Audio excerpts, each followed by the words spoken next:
Malaysian സ്വദേശിയായ J33 പ്ലാവിനങ്ങളിലെ തന്നെ ഏറ്റവും മികച്ച വാണിജ്യ ഇനമാണ്. കൂടാതെ ചക്കകളിലെ ഏറ്റവും മധുരമുള്ളതും ഇവയ്ക്ക് തന്നെയാണ്. ഉയർന്ന വിളവും പെട്ടെന്നുള്ള കായ്ഫലവും കേരളത്തിലെ കർഷകർക്കിടയിലും തോട്ടക്കാർക്കിടയിലും ഈ വെറൈറ്റിയെ പെട്ടെന്ന് തന്നെ സുപരിചിതമാക്കി. ഇവയുടെ ബഡ് ചെയ്ത തൈകൾ 3 വർഷം കൊണ്ട് തന്നെ കായ്ക്കുന്നവയാണ്. ഓരോ ചക്കയ്ക്കും 20 കിലോഗ്രാം മുതൽ 25 കിലോഗ്രാം വരെ ഭാരം ലഭിക്കാറുണ്ട്. എല്ലാ കാലാവസ്ഥയും മണ്ണും ഇവയ്ക്ക് അനുയോജ്യമാണ്.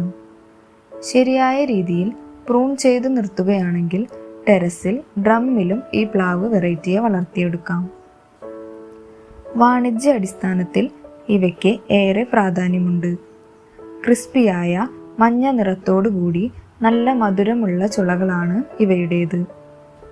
ചക്കയുടെ തൊലിക്ക് മറ്റു ചക്കകളെ അപേക്ഷിച്ച് പൊതുവെ കട്ടി കുറവാണ്. ഏതൊരു ചക്കപ്രേമിയും നിർബന്ധമായും നട്ടു വളർത്തേണ്ട പ്ലാവിനമാണിത്. മറ്റൊരു പഴച്ചെടിയുടെ വീഡിയോയുമായി കാണാം.